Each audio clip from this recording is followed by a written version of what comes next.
Regresamos y regresamos contigo para prepararnos a un momento súper especial, un momento en el que esperamos que tú y yo atendamos el llamado de lo que la palabra de Dios dice a través de un gran amigo. ¿No les ha pasado que ustedes quieren alguna vez un consejo? Sí. Y un consejo de alguien que realmente te entienda, que haya pasado por eso, y una persona que pueda orientarte según lo que dice la palabra de Dios. Bueno, esa persona a quien tú podrías buscar para ese consejo está aquí con nosotros en el Congreso GYC Latinoamérica. Él es el pastor Stephen Bohr. Él nació en Wisconsin y tiene 2 hijos con su linda esposa Aurora. Sus hijos son Stephen y Jennifer, pero él ha viajado por todo el mundo y tiene muchos libros. Ha traducido algunos en español y en inglés, así que en toda Latinoamérica lo podemos leer, además de ver muchas predicaciones en su canal de Zoom TV, Secrets and Seal Ministry. Y con él tenemos el gusto, todos los jóvenes de Latinoamérica, de deleitarnos en la palabra de Dios y de este hermoso, profundo y significativo capítulo de la Biblia, el capítulo 12 del libro de Daniel. Escuchémoslo atentamente porque en él hay sabiduría. Sigamos el consejo de las personas que ya han vivido muchas cosas que nosotros quizás no. Y permitámonos deleitarnos en estas sabias palabras, consejos para compartir con otros de la palabra de Dios. Él sabe profundamente temas de profecía y esperamos que tú lo compartas con otras personas que aún no conocen qué significa eso, qué verdad hay revelada en la palabra de Dios. Los dejamos atentamente y toma nota. Las frases inspiradoras que tú anotes en tu cuaderno o en tu agenda de este sermón, puedes postearlas en nuestras redes sociales. Las mejores las escogeremos y las publicaremos para que sea esparcida la palabra de Dios por las redes sociales. Así que no lo olvides, toma apuntes, dile a tu cerebro, yo voy a activarme y estés muy concentrado durante la predicación para compartir con otros este hermoso mensaje. Vamos todos porque hay una promesa que confiar. Resplandecerás.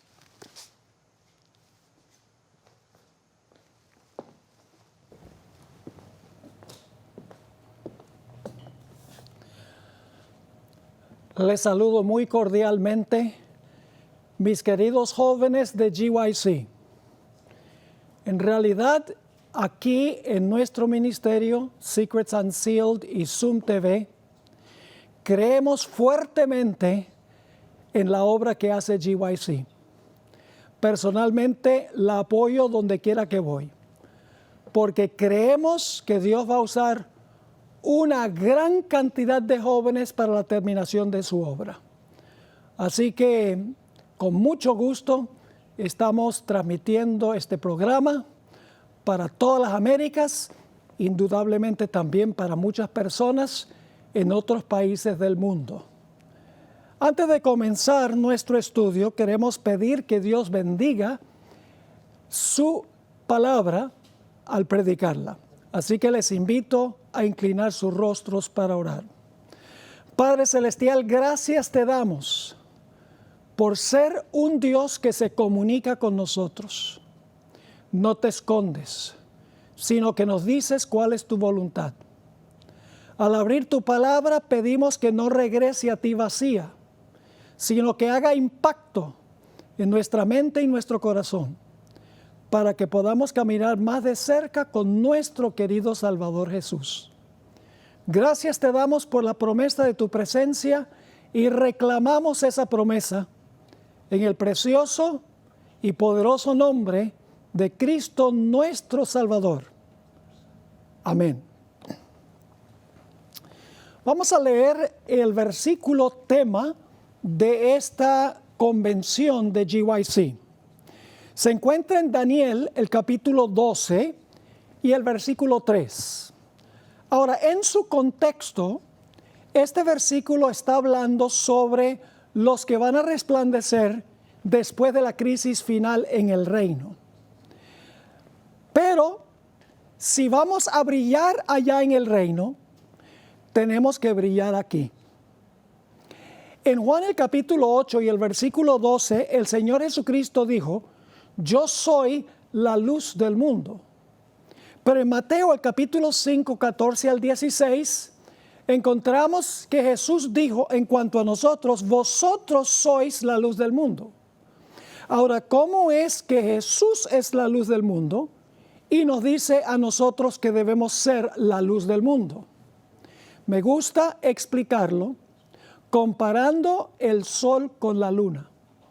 El sol tiene luz original y el sol brilla sobre la luna y luego la luna refleja la luz a la tierra. Cristo es el sol de justicia. Y cuando el Señor Jesucristo brilla sobre nosotros, nosotros reflejamos ese resplandor. Llegamos a resplandecer, como dice el tema de esta convención. Ahora, cuando nos desconectamos de la fuente de la luz, es cuando entramos en problemas. Ahora, en nuestro estudio de hoy, quiero que analicemos especialmente uno de los 10 mandamientos de Dios, el 10º mandamiento. Vamos a leer en Éxodo el capítulo 20 y el versículo 17 y vamos a estudiar la triste historia de lo que sucede cuando nosotros nos desconectamos de la fuente de la luz que es Cristo Jesús. No reflejamos ya la luz, sino reflejamos tinieblas. Dice en Éxodo 20, 17, no codiciarás la casa de tu prójimo, no codiciarás la mujer de tu prójimo, ni su siervo, ni su criada, ni su buey, ni su asno, ni cosa alguna de tu prójimo. Este mandamiento difiere de los otros 9, porque este mandamiento describe las motivaciones internas que nos llevan a actuar. Este mandamiento prohíbe la malévola intención interna de donde surgen las malas acciones. Va a la raíz del problema del pecado, que es el corazón egoísta. Nos enseña este mandamiento que el pecado comienza no con malas acciones, el pecado comienza con nuestros pensamientos, comienza en la mente. En realidad, este es el único mandamiento de los 10 que tiene que ver con motivaciones que llevan a la acción. Todos los demás mandamientos tienen que ver con acciones. Ahora, generalmente nosotros tenemos la tendencia de codiciar 3 diferentes cosas. En primer lugar, tenemos la tendencia de codiciar bienes materiales. En segundo lugar, tenemos la tendencia a codiciar personas. Y en tercer lugar, a veces codiciamos posiciones de poder. Ahora, el 10º mandamiento es un principio general. Sencillamente dice, no codiciarás. No nos dice qué es codiciar. El mandamiento no nos dice tampoco por qué no debemos codiciar. Y tampoco nos dice cuáles son las consecuencias de codiciar.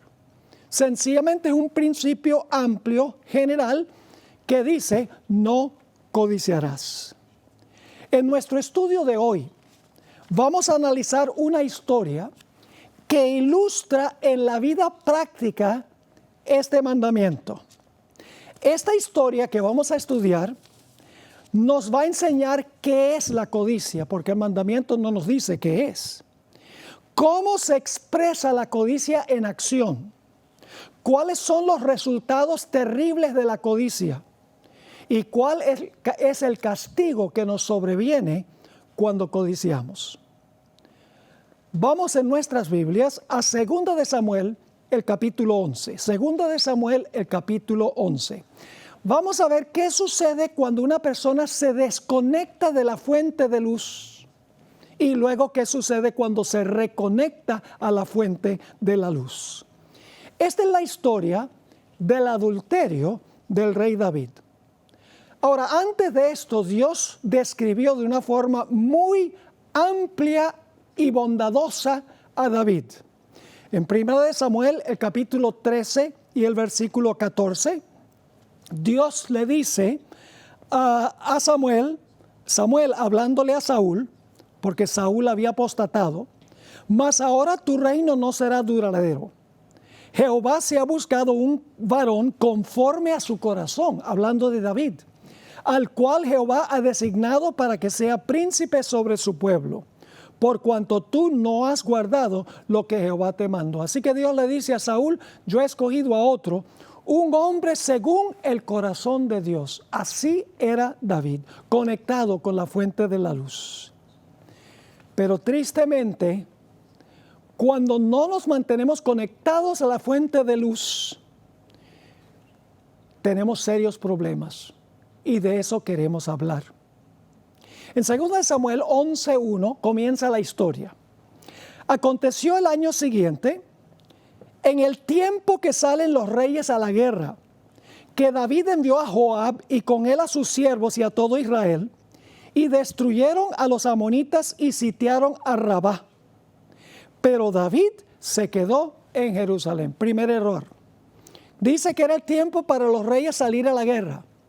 Pero el texto nos dice que David se quedó tranquilo en Jerusalén. Se ha dicho que la mente ociosa es el taller del diablo. ¿No es cierto eso? Yo creo que sí. Así que David se quedó ocioso en el palacio en vez de salir a pelear las guerras de Jehová. Nuestras peores tentaciones nos vienen cuando estamos indolentes, cuando estamos inactivos. Cuando debemos estar orando, debemos estar estudiando la palabra, debemos estar testificando a otros, haciendo obra misionera. Cuando no estamos activos, alimentamos nuestra naturaleza carnal, tentando a Satanás a poner delante de nuestros ojos y nuestros oídos lo que nos desconecta de la fuente de la luz. Ahora vamos a encontrar que el pecado de David, como todos los pecados que se cometen, siguió 4 pasos. El primer paso se encuentra en 2 Samuel 11 y el versículo 2. A veces yo digo que esta es la fisiología del pecado, porque describe el proceso que nos lleva a pecar. 2 Samuel 11:2 nos da el primer paso. Y sucedió un día, al caer la tarde, que se levantó David de su lecho y se paseaba sobre el terrado de la casa real, echándose fresco, en vez de pelear las batallas de Jehová. Y luego dice, y vio desde el terrado a una mujer que se estaba bañando, la cual era muy hermosa. David ve a esta mujer. No es pecado que él la haya visto. Para no ver cosas malas tendríamos que andar con los ojos cerrados. Y el problema es que nos llevamos el cerebro aún con los ojos cerrados. Pero David vio a esta mujer. Esto es lo que nosotros llamamos la tentación. Es decir, en el primer paso todavía no ha surgido el pecado. El paso número 1 es la tentación. Fue Martín Lutero quien dijo que no podemos impedir que los pájaros vuelen sobre nuestra cabeza, pero sí podemos impedir que hagan un nido en nuestro cabello. ¿Qué quiere decir eso? Quiere decir que el momento que llega la tentación, en ese momento no se puede permitir que la mente more sobre ese asunto. Inmediatamente se debe rechazar la tentación. No podemos impedir que nos vengan las tentaciones a la mente, pero sí podemos impedir que las tentaciones encuentren asilo en nuestra cabeza y moren y permanezcan allí. Saben, los monjes durante las edades oscuras se encerraban en los monasterios para escapar los pecados de la carne, pero el problema es que al monasterio se llevaba la mente y el cerebro. Así que en realidad el primer paso no es pecado, el primer paso es la tentación. Pero luego viene el segundo paso. Segunda de Samuel 11:3 nos dice cuál es el segundo paso. Envió David a preguntar por aquella mujer. Ay, aquí está en problemas. La miró y la siguió mirando y dice, me gustaría tenerla para mí. Así que dice, envió David a preguntar por aquella mujer. Y le dijeron, aquella es Betsabé, hija de Eliam, mujer de Urías Eteo. Es decir, David sabía que esta era la mujer de otro, que no estaba disponible. Y sin embargo, mandó a preguntar por ella, porque quería tomarla para sí. Muchos cristianos creen que pecar es actuar mal, pero en realidad el pecado comienza pensando mal. David debería haber dado media vuelta y haberse ido inmediatamente cuando vio a esta mujer, pero continuó mirando. La codicia, escuchen bien, ya es pecado interno antes que se manifieste en la acción. Note Mateo 5, 27 y 28. Aquí está hablando Jesús. Oísteis que fue dicho, no cometerás adulterio. Pero yo os digo que cualquiera que mira a una mujer, al igual que David, para codiciarla, ya adulteró con ella en el corazón. Es decir, el pecado fue cuando David la deseó, no cuando la tomó. Santiago 1, 14 y 15 nos da el proceso que sigue el pecado. Tentación, codicia y luego el pecado concibe en acción. Vamos a leer Santiago 1, 14 y 15. Cuando alguno es tentado, no diga que es tentado de parte de Dios, porque Dios no puede ser tentado por el mal, ni Él tienta a nadie, sino que cada uno es tentado, fíjese, es el primer paso, cada uno es tentado cuando de su propia concupiscencia, es decir, codicia, otras versiones traducen, cuando de su propia codicia es atraído y seducido. Ese es el segundo paso. Versículo 15. Entonces la concupiscencia o la codicia, después que ha concebido, es después que nace de la motivación en la mente o el corazón, dice, después que ha concebido, da a luz, ¿qué cosa? El pecado. Esa es la acción. Y luego dice, el pecado siendo consumado, da a luz la muerte. En Proverbios 6 y el versículo 25, nos da el sabio Salomón, inspirado por Dios, un consejo especial a los jóvenes. Hablando en cuanto a la tentación, podría ser pornografía o podría ser una mujer en vivo. No codicies su hermosura en tu corazón, ni ella te prenda con tus ojos. Es decir, no la mires para luego codiciarla, para luego tomarla. Así que en el segundo paso ya David la codició, ya cometió adulterio en su corazón, pero ahora va a fructificar la intención en la acción. Vamos al paso número 3, segunda de Samuel 11 y el versículo 4. Y envió David mensajeros y la tomó. Ahí está el tercer paso. Ahora viene la acción. La tomó y vino a él. Y él durmió con ella. Luego ella se purificó de su inmundicia y se volvió a su casa. Y David está pensando, no hay problema, este es un secreto entre ella y mi persona. He tenido el momento de disfrutar, entre comillas, así que nadie va a saber esto. Pero de todas maneras David estaba preocupado. Y por lo tanto ahora viene el cuarto paso. El cuarto paso es tratar de ocultar el pecado que hemos cometido. La tentación viene, ver. En segundo lugar, codiciar. En tercer lugar, tomar o actuar. Y en cuarto lugar, tratar de esconder u ocultar lo que se ha hecho. Así que David ahora dice, bueno, yo tengo que tomar medidas para que nadie sepa esto, porque se le complicó el panorama. Betsabé le mandó a decir, estoy embarazada. Y ahora tenía un problema serio, porque el esposo de Betsabé estaba en el campo de batalla, haciendo lo que el rey David debería haber hecho. Así que David dice, yo tengo que tapar esto, yo tengo que encubrir esto.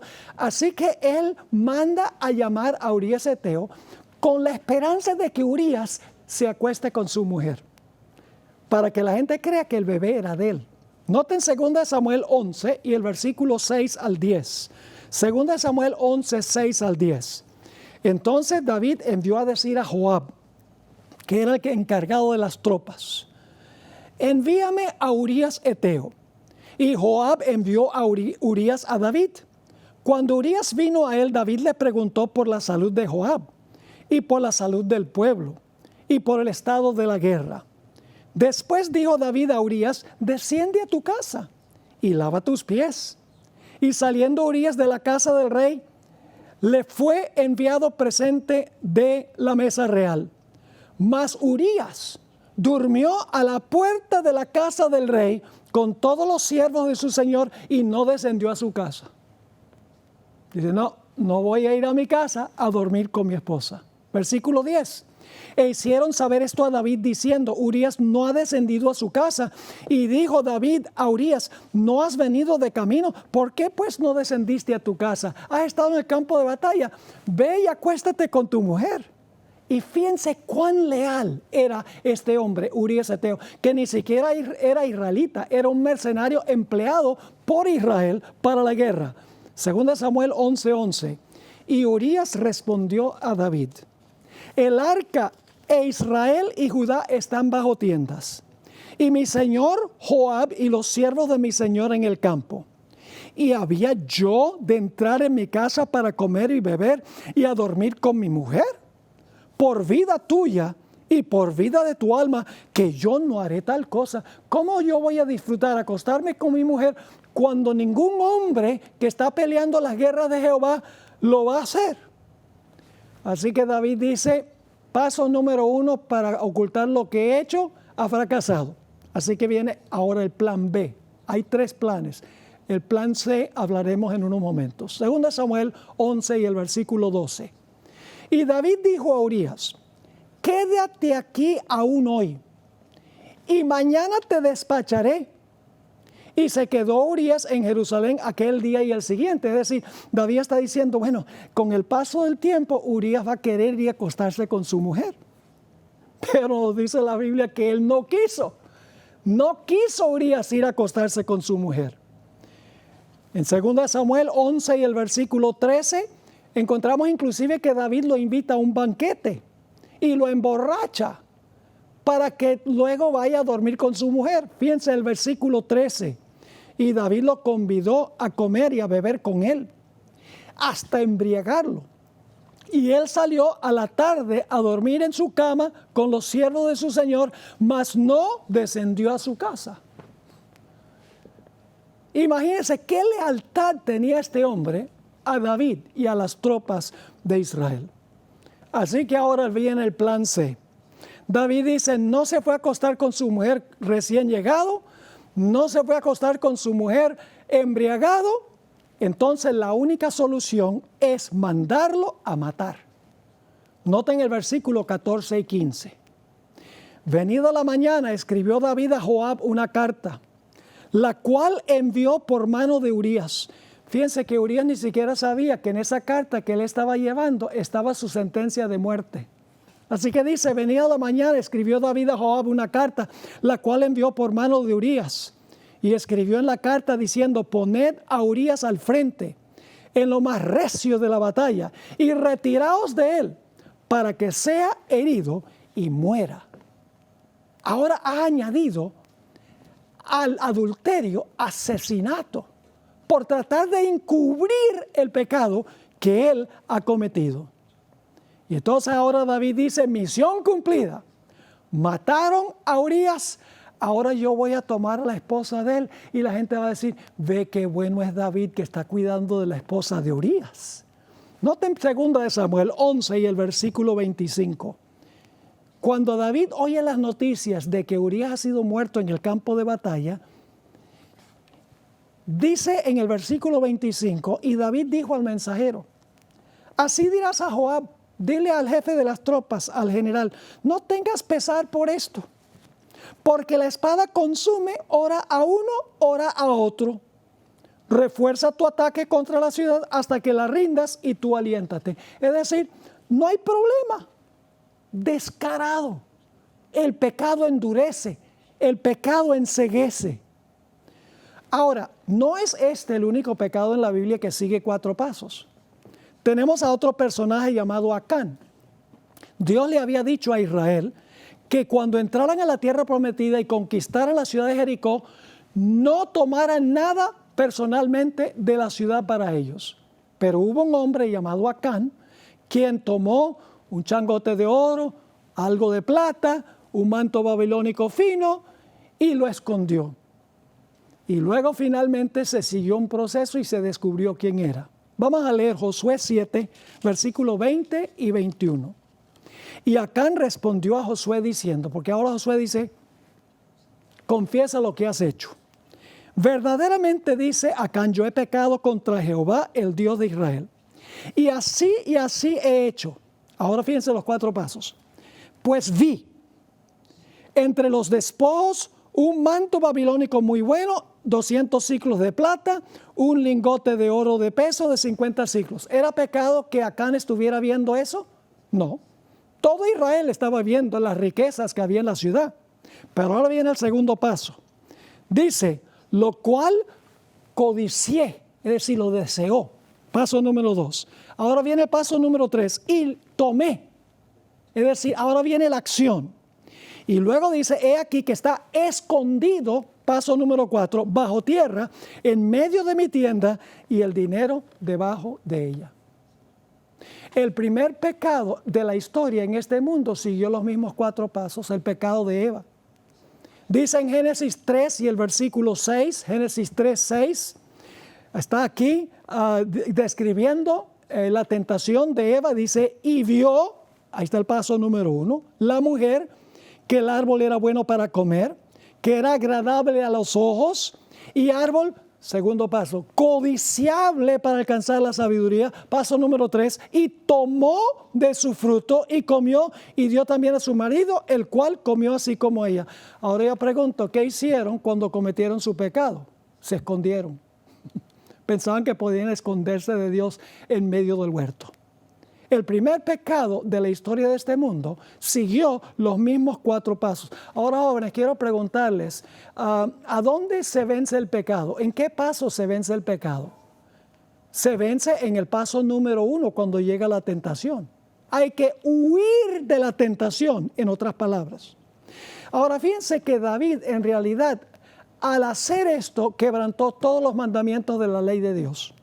Yo pregunto, ¿deshonró David a su Padre Celestial? Sí, Señor. ¿Mató?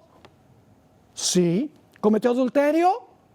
Sí. ¿Robó lo que no era de él? ¿Cómo no? ¿Mintió y engañó? Falso testimonio. ¿Codició? El que quebranta uno, ¿los quebranta qué? Los quebranta todos. Y dicho sea de paso, también quebrantó la primera tabla de la ley, los primeros 4. Y ustedes dicen, ¿cómo sabemos eso? En Colosenses 3 y el versículo 5 nos dice que la avaricia o la codicia es idolatría. Dice allí, haced pues morir, pues, lo terrenal en vosotros, fornicación, impureza, pasiones desordenadas, malos deseos. Y avaricia es la misma palabra que se traduce codicia, y avaricia o codicia que es idolatría. Y el primero y segundo mandamiento prohíben idolatría. Ahora yo pregunto, ¿sabía Dios lo que había hecho David? Lo sabía muy bien. Y Dios estaba no muy contento con lo que David había hecho. Noten 2 Samuel 11 y el versículo 26 y 27. Oyendo la mujer de Urías que su marido Urías era muerto, hizo duelo por su marido. Y pasado el luto envió David y la trajo a su casa. Y la gente diría, ¡ay, qué generoso es David! Va a cuidar de la mujer de Urías. Y dice, y fue ella su mujer, y le dio a luz un hijo. Mas esto que David había hecho fue desagradable ante los ojos de Jehová. Tengan la seguridad, jóvenes, que tarde o temprano el pecado secreto se revelará públicamente. Los trapitos sucios de David estaban a punto de salir a la luz del sol. En Proverbios 28:13 hay una frase muy bien conocida. Dice, el que encubre cubre sus pecados no prosperará. Y eso se aplica en esta historia. Vamos a 2 de Samuel, el capítulo 12 y el versículo 1 al 4. Ahora va Natán el profeta para impartirle un mensaje a David. Y fíjense que cuando llega no le dice, adúltero, asesino. No. Es más diplomático, más inteligente. Él quiere que David se incrimine a sí mismo. Dice allí en el versículo 1, Jehová envió a Natán a David. Y viniendo a él le dijo, ahora voy a contar una parábola. Había 2 hombres en una ciudad, uno rico y el otro pobre. Imagínense la escena. El rico tenía numerosas ovejas y vacas, pero el pobre no tenía más que una sola corderita, no cordero masculino, sino corderita, que él había comprado y criado, que había crecido con él y con sus hijos juntamente, comiendo de su bocado, bebiendo de su vaso y durmiendo en su seno. Está hablando simbólicamente de Betsabé, la esposa de Urías. Y dice, la tenía como una hija. Y vino uno de camino al hombre rico, y éste no quiso tomar de sus ovejas y de sus vacas. Es decir, el hombre rico que tenía montones de vacas y montones de riquezas, no quiso tomar de su rebaño, sino que dice, tomó la oveja de aquel hombre pobre y la preparó para aquel que había venido a él. ¡Ay! A medida que David está escuchando esta historia, como dicen los puertorriqueños, David se está enfogonando más y más, está furioso. Y en el versículo 5 y 6 de 2 de Samuel 12, dice, entonces se encendió el furor de David en gran manera contra aquel hombre. Y dijo a Natán, vive Jehová, que el que tal hizo es digno de muerte. Ha pronunciado su propia sentencia. Y debe pagar la cordera con 4 tantos porque hizo tal cosa y no tuvo misericordia. Jóvenes, el pecado enceguece y nos lleva a juzgar a otros por aquello de lo cual nosotros somos culpables. David se indignó del pecado de este hombre simbólico cuando él era culpable del mismo pecado en persona. El hombre rico que robó la corderita codició y tomó a un animal, mientras que David codició y tomó a una mujer. Pero David no podía antes discernir su hipocresía en su propio corazón. Ahora ustedes saben cómo la Biblia define el pecado. Nos dice en 1 de Juan, el capítulo 3 y el versículo 4, unas palabras que todos podemos repetir de memoria. Todo aquel que comete pecado infringe también la ley, pues el pecado es infracción de la ley. Ahora escucha, muchas veces nosotros tenemos un concepto muy superficial del pecado.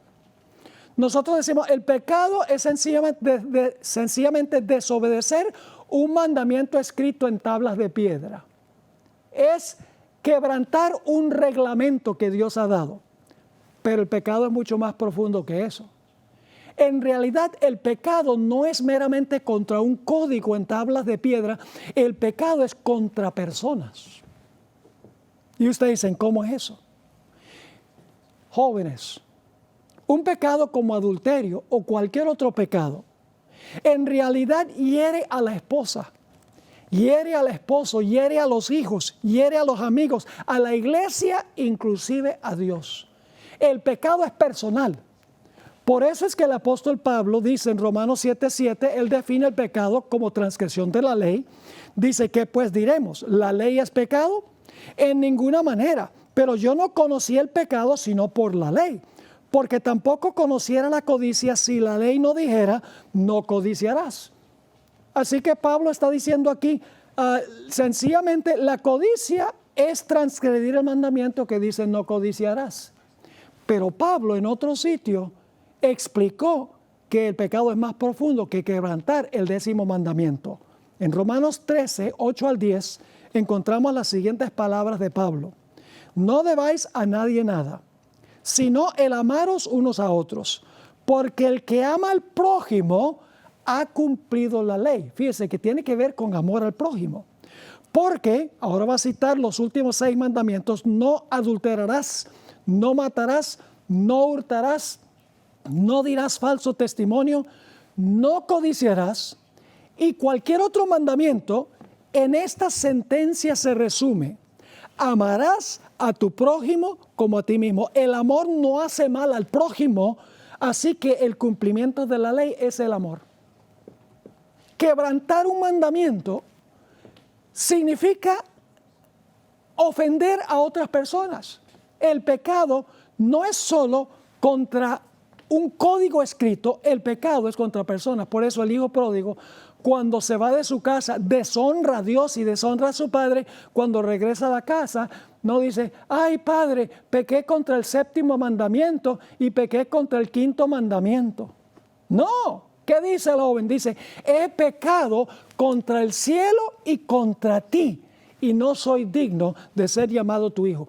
Debemos pensar del pecado como ofender gente, porque cuando quebrantamos la ley escrita, el resultado es que estamos mostrando una falta de amor para con los demás. Así que ahora Dios va a pronunciar la sentencia contra David. Se encuentra en 2 Samuel, nuevamente en el capítulo 12. Dice en el versículo 9: entonces dijo Natán a David: tú eres aquel hombre. Y ahora David se despierta, dice, se sacude, dice: la parábola se aplica a mí. Así ha dicho Jehová, Dios de Israel. Así te ha dicho Jehová, Dios de Israel: yo te ungí por rey sobre Israel, y te libré de la mano de Saúl, y te di la casa de tu señor, y las mujeres de tu señor en tu seno. Además, te di la casa de Israel y de Judá. Y si esto fuera poco, te habría añadido mucho más. ¿Por qué pues tuviste en poco la palabra de Jehová, haciendo lo malo delante de sus ojos? A Urías Eteo heriste a espada, y tomaste su mujer, por mujer a su mujer, y a él lo mataste con la espada de los hijos de Amón. Ustedes saben que en el Antiguo Testamento el castigo por adulterio era apedreamiento. Y la gente pregunta: ¿por qué fue que David no fue apedreado? Sencillamente porque David se arrepintió genuinamente de su pecado. Vamos a leer 2 Samuel 12 y el versículo 13 y 14. Fíjense lo que dice David. Entonces dijo David a Natán: pequé contra los 10 mandamientos. No, eso no es lo que dice. ¿Qué dice? Pequé contra Jehová. Y Natán dijo a David: también Jehová ha remitido, que significa perdonado tu pecado, no morirás. Ese versículo que leí de Proverbios 28:13, el que encubre su pecado no prosperará, termina diciendo: mas el que lo confiesa y se aparta, alcanzará misericordia. Todos conocemos 1 de Juan 1:9, donde dice: si confesamos nuestros pecados, Él es fiel y justo para perdonar nuestros pecados y limpiarnos de toda maldad. Fíjense, 2 cosas: perdonar los pecados y limpiarnos de toda maldad. ¿De qué vale que Dios perdone las malas acciones que cometemos si no limpia el lugar de donde vienen esas malas acciones? David no solamente quería perdón por lo que había hecho, David quería pureza también. ¿Saben por qué David no murió? Porque él escribió el Salmo 51. Vamos a leer los versículos 1 al 4. Salmo 51, 1 al 4. Aquí David esta es una oración a Dios.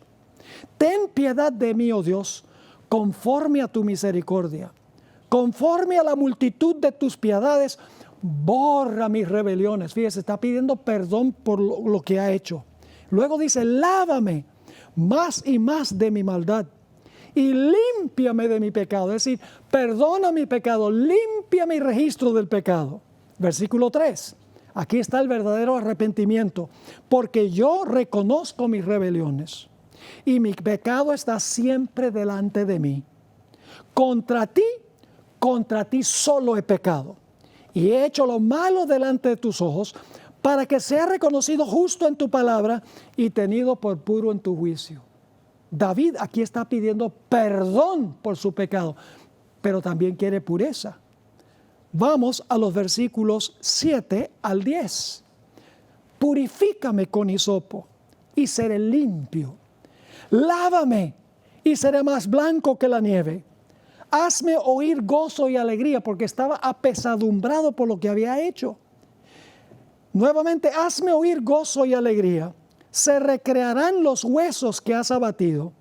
Esconde tu rostro de mis pecados y borra todas mis maldades. Y ahora fíjense lo que pide David. Crea en mí, no solo perdón, crea en mí, oh Dios, un corazón limpio y renueva un espíritu recto dentro de mí. No solamente David quiere perdón por lo que ha hecho, sino que quiere un corazón limpio para no repetirlo. Y sin embargo, jóvenes, aquí viene lo triste. Dios perdona nuestros pecados, pero Dios no borra las consecuencias de nuestros pecados. ¿Oyeron lo que dije? Dios perdona nuestros pecados, pero Dios no interrumpe las consecuencias del pecado que cometemos o de los pecados que cometemos.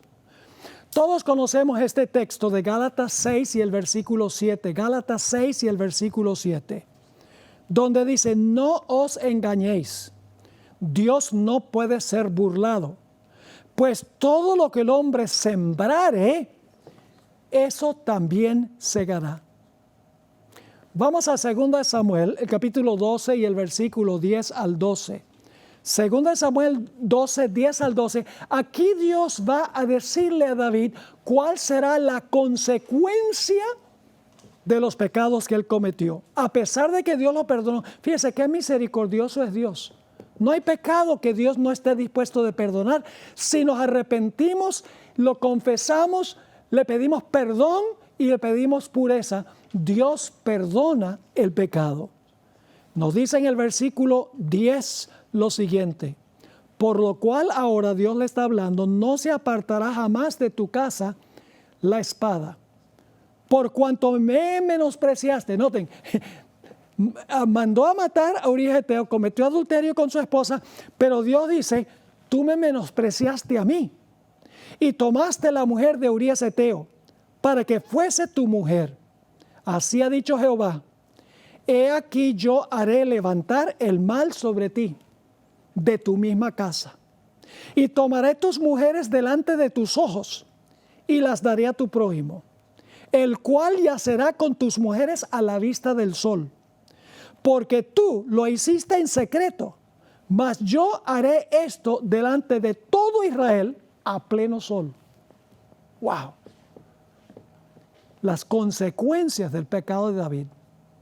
Saben, jóvenes, a veces debemos pensar, antes de cometer una mala acción, debemos pensar del impacto que va a tener sobre otros. No solo un impacto inmediato, sino un impacto a largo plazo. Quiero leer el comentario que da Elena White en Patriarcas y Profetas, página 783, sobre las consecuencias del pecado de David. Fueron terribles. Dice Elena White, inspirada por el Espíritu de Dios, lo siguiente: se produjo un gran cambio en David mismo. Quebrantaba su espíritu la comprensión de su pecado y de sus resultados abarcantes. Su espíritu estaba quebrantado, no era el mismo personaje, aún después de recibir perdón. Sigue escribiendo Elena White. Se sentía humillado ante los ojos de sus súbditos. Siempre que andaba por ahí, decía, ¿qué estará pensando esta gente de mí? Se sentía humillado ante los ojos de sus súbditos. Su influencia se debilitó. Hasta entonces su prosperidad se había atribuido a su obediencia concienzuda a los mandamientos del Señor. Pero ahora sus súbditos, conociendo el pecado de él, podrían verse inducidos a pecar más libremente. ¿Por qué? Porque si David los reprendía, la gente iba a decir, ¿Y quién eres tú para decirnos a nosotros que no debemos hacer eso? Si tú lo hiciste primero. Sigue diciendo la sierva del Señor. En su propia casa se debilitó su autoridad y su derecho a que sus hijos le respetasen y obedeciesen. Tuvo un impacto no solo sobre Israel, sino sobre su propia familia. Cierto sentido de su culpabilidad le hacía, ahora escuchen esto, cierto sentido de su culpabilidad le hacía guardar el silencio cuando debiera haber condenado el pecado y debilitaba su brazo para ejecutar justicia en su casa. Su mal ejemplo influyó en sus hijos y Dios no quiso intervenir para evitar los resultados. Permitió que las cosas tomaran su curso natural y así David fue castigado severamente. Todo esto vino por quebrantar el mandamiento: no codiciarás.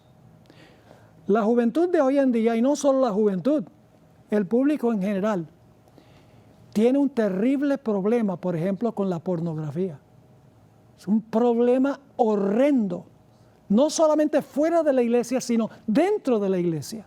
No solo la iglesia adventista, muchas otras iglesias. Inclusive es un problema entre ministros, se han hecho encuestas. Y es un hábito, es un vicio difícil de romper. Pero se puede romper con el poder del Señor, aprendiendo las lecciones que Dios nos da, fijándonos en la fisiología del pecado. Cuando llega la tentación, en ese momento, jóvenes, debemos citar la Biblia y decir, la Biblia dice, no cometerás adulterio. Ay, Señor, por favor, dame fuerza para huir de la tentación. Eso es lo que tenemos que hacer. Pero el problema es que muchas veces lo que hacemos es jugar con la tentación. Y entonces eso lleva al segundo paso, que es codiciar o desear lo que sabemos que no debemos desear. Y luego entonces viene la mala acción, y la mala acción es seguida por el deseo de ocultar lo que nosotros estamos haciendo. Tal vez han escuchado la historia de los dos agricultores. Uno de ellos era un agricultor industrioso y trabajador. El otro era flojo y perezoso. Ambos decidieron sembrar sus campos con maíz. Uno de los agricultores, el industrioso, trabajó fuertemente. Colocó las semillas en la tierra, le puso tierra encima, regó la semilla, fertilizó la tierra y como resultado las matas de maíz crecieron y finalmente tenían unos elotes o unas mazorcas de maíz bien grandes, llenos de granos. El otro agricultor era flojo y perezoso. Él también en su campo metió las semillas, no regaba las semillas muy a menudo, sino que de vez en cuando les echaba un poquito de agua, no fertilizó, no hizo absolutamente nada para cuidar sus semillas, no deshierbó, sencillamente dejó que las matas de maíz crecieran. Y cuando vino el tiempo de la cosecha, el agricultor industrioso tenía muchas mazorcas de maíz que cosechar, mientras que el agricultor perezoso tenía algunas mazorcas, pero no muchas. Con el transcurso del tiempo, al agricultor flojo, perezoso, se le acabaron las mazorcas. Y por lo tanto empezó a padecer hambre. Y por lo tanto, así mismo le dijo al hijo, mira hijo, estamos pasando hambre, mientras que el campo del agricultor tiene abundancia todavía de mazorcas de maíz. Y si nosotros no hacemos algo, nos vamos a morir de hambre. Así que le dijo al hijo, mira hijo, yo tengo la solución. Siendo que el vecino tiene muchas matas de maíz todavía con mazorcas grandes y jugosas, vamos allá y recogemos algunas mazorcas del campo del vecino.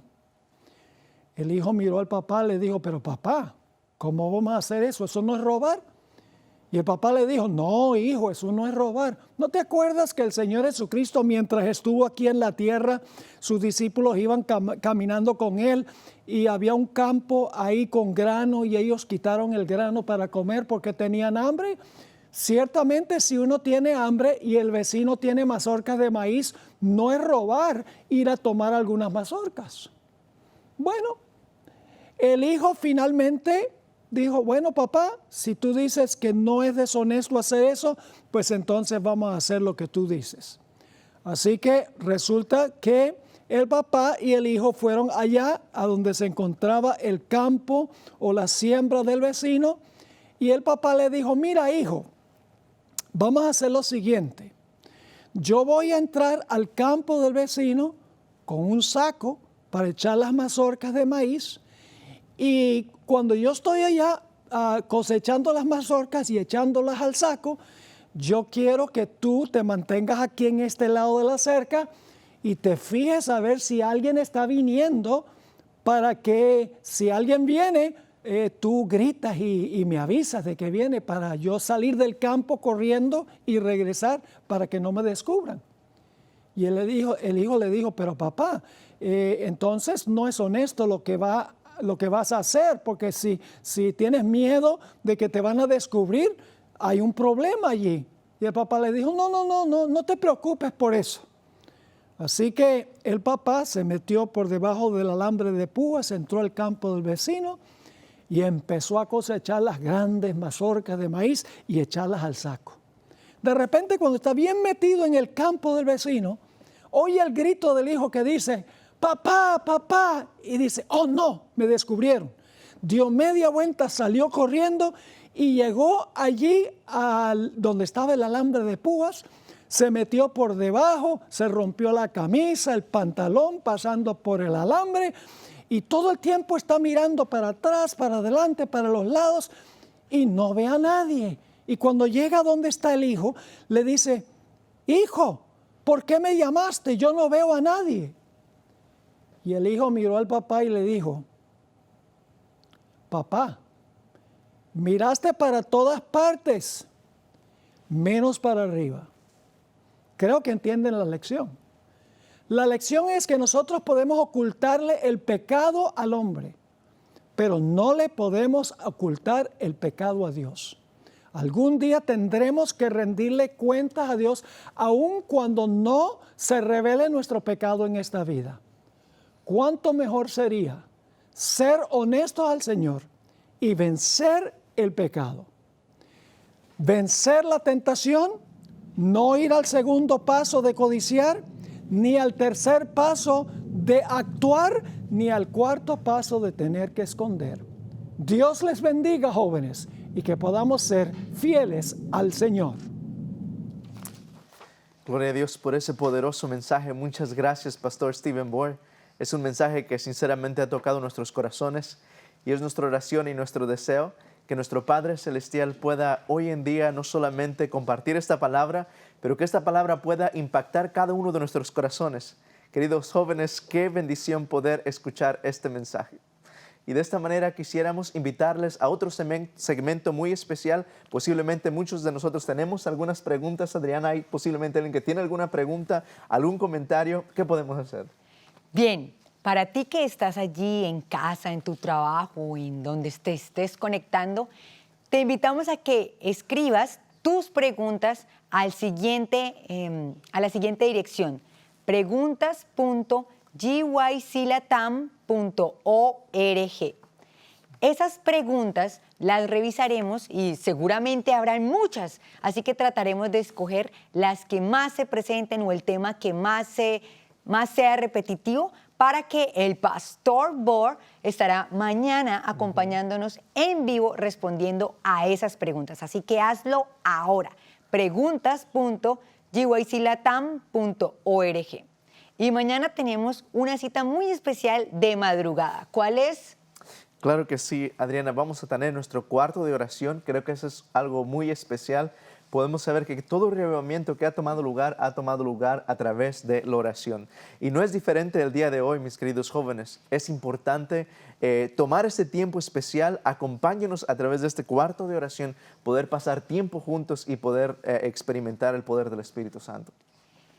Tú no te imaginas lo maravilloso que va a ser estar en ese cuarto. Te recordamos las horas de conexión y revisa ya la bandeja de entrada de tu correo electrónico si te inscribiste, y si no lo has hecho, recuerda registro.gyclatam.org. En esa dirección vas a recibir un correo invitándote a una sala de Zoom, la aplicación Zoom, y estaremos conectados a las 5 de la mañana, hora Pacífico en los Estados Unidos, 7 de la mañana en Guatemala, México, 8 de la mañana en Colombia o Panamá, Perú, a las 9 de la mañana en Venezuela o Bolivia, o a las 10 de la mañana en Chile, Argentina y Brasil. Recuerda los horarios, tenemos una súper cita especial para encontrarnos todos los jóvenes de Latinoamérica, miles de jóvenes adventistas y no adventistas de Latinoamérica, con una cita con el Rey de Reyes. ¿Para qué? Para resplandecer. ¿Tú has estado en esos cuartos de oración? Oh, claro que sí, he tenido la oportunidad de no solamente poder estar ahí, pero también he escuchado poderosos testimonios. Y sabes, Adriana, cuando alguien va a GYC y entra a esos cuartos de oración, es una de las áreas más fascinantes, uno de los lugares en los cuales las personas experimentan más que nada la presencia de Dios. Así es que, Adriana, yo creo que nadie se tiene que perder esta gran oportunidad de poder acompañarnos en estos horarios para poder acompañarnos al cuarto de oración. Esto es exclusivo, así que por favor no olvides esta cita. Recibe en tu correo electrónico y revisa. 5 de la mañana, hora Pacífico en los Estados Unidos, 7 de la mañana, hora Guatemala o México, 8 de la mañana, Colombia, Perú, 9 de la mañana, Venezuela o Bolivia, y 10 de la mañana, Chile, Brasil o Argentina. Esperamos que sigas estos horarios, que pongas alarmas, o sea, pon las alarmas ya, y que Dios te levante para estar en ese momento. Allí seguiremos conectados en la programación durante horas de la mañana con un devocional súper especial. Y esperamos que mañana tengas puesta la camiseta del Evangelio, porque te tenemos muchos retos de evangelismo. Creo que sobre todo, Adriana, es muy importante compartir con cada uno de nuestros jóvenes que a veces cuando escuchamos una prédica como este poderoso mensaje que acabamos de escuchar, es importante reconocer cómo Dios sigue trabajando. Así es que queremos animarte, queremos desafiarte que te mantengas en ese espíritu de oración, que vuelvas a escuchar este mensaje, compartir con aquellos que están a tu alrededor, comparte, manda el mensaje por todos lugares, comparte con tus amigos que hay una cita especial después de estos programas, y de esta manera mantenernos en comunión con el canal divino de Dios, y mantenernos en este espíritu de GYC para poder llegar a resplandecer. Así es, tenemos una cita y no olvides, #resplandecerás. Un abrazo para todos y que Dios los bendiga. Señor les bendiga.